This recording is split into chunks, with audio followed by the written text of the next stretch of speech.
इस बात की अलामत है कि आप वो लोगों से आगे है जो लोग सोच रहे हैं कि कैसा करना है, क्या करना है, क्या होगा, कैसा होगा। याद रखो मुसलमानों, मायूसी कुफ्र है और हम मायूस होने नहीं वाले। कि किसी शायर ने खुद कहा कि मेरी जाएगी मंजिल भटक कर ही सही, कि मेरी जाएगी मंजिल भटक कर ही सही, बुनियाद तो बोलोगे जगह से निकले ही नहीं, कि बुनियाद तो बोलोगे।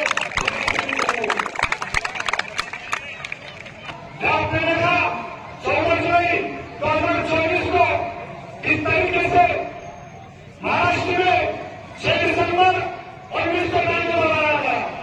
क्या हमारे बुजुर्ग हमने सुना कि 6 दिसंबर 1992 को एक आतंकवादी शेर अयोध्या में जमा होता है और राम मस्जिद के ऊपर हमला करता है, वो मस्जिद को शहीद करता है। उसके बाद कानूनी कार्रवाई के अंदर वो मस्जिद हम खो लेते।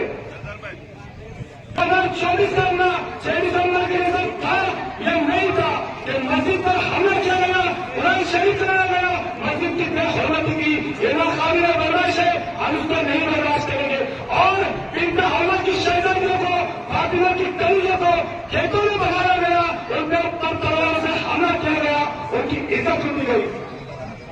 यह न सिर्फ महाराष्ट्र को मुल्क में बदनाम करने की कोशिश है, बल्कि पूरी दुनिया में महाराष्ट्र को बदनाम किया गया।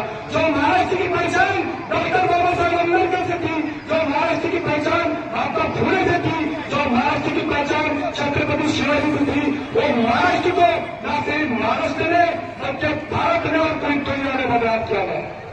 याद रखो जी दोस्तों बुजुर्गों, ये मोहर्रम का महीना और नवाज रसूल की कुर्बानी तुमसे पुकार कर कही मुसलमानों कि तुम्हारी जान को खतरा हो तो सबका देकर अपनी जान बचाओ, और तुम्हारे ईमान को खतरा हो तो अपनी जान देकर अपना ईमान बचाओ मुसलमान।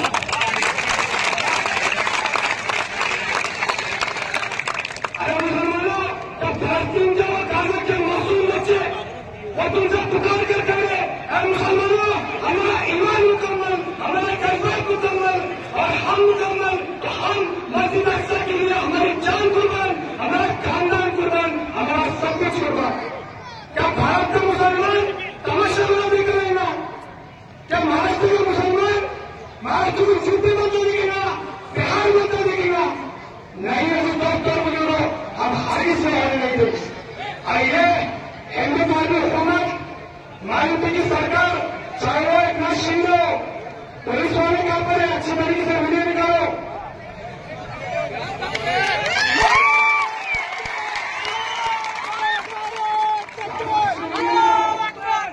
अच्छी वीडियो निकालो। अगर अच्छी वीडियो तो शेयर करें और गलत बोले तो केस बुक करें।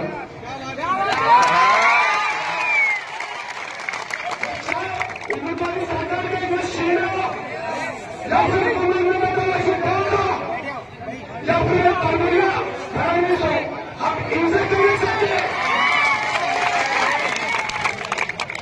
अगर आप लोकसभा की हार गया इस तरीके से अगर हमसे बदला लेंगे तो याद रखो आप विधानसभा में भी नहीं बचेंगे। अरे आने वाले इलेक्शन को लेकर तमाशा कर रहे महाराष्ट्र में, हम खामोश बैठेंगे,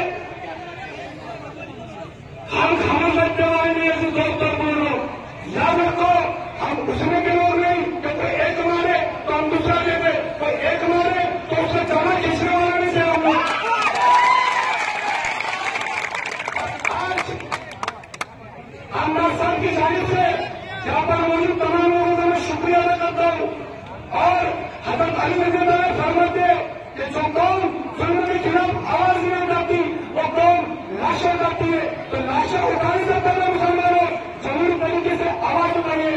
जो भारतीय संविधान ने हमको हाथों में दिया उसको इस्तेमाल करिए, उसको इस्तेमाल करिए, और हर होने वाले जुल्म के खिलाफ कंप्लेन करिए, हिफाजत करिए, चाहे कोई भी ऑफिसर हो।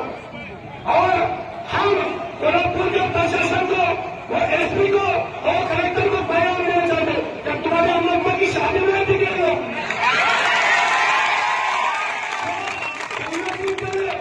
ऐलान करते हैं कि हम जाएंगे वहां पर, हम हमला करेंगे।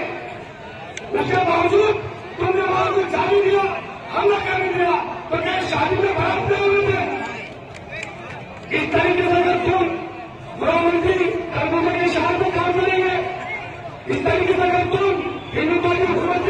इशारों पे काम करेंगे। तो याद रखो, ये जुल्म के बादल बनेंगे। और किसी शायर ने को कहा कि लगेंगे तो आएंगे सभी के गरजत में, कि लगेंगे तो आएंगे सभी के गरजत में, या अकेला हमारा मकान तोड़िए और परसों किसी और पर। याद होगा कि दोस्तों बुजुर्गों, हम शांति प्रिय लोग हैं, हम अमन वाले लोग हैं। आज से एहतजाज हमारा अमनपूर्ण और शांति से हम हुकूमत को पैगाम देना चाहते हैं कि हमको छेड़ो नहीं, हमको छेड़ो नहीं। अगर हमको कोई छेड़ता तो हम उसको छोड़ते भी नहीं।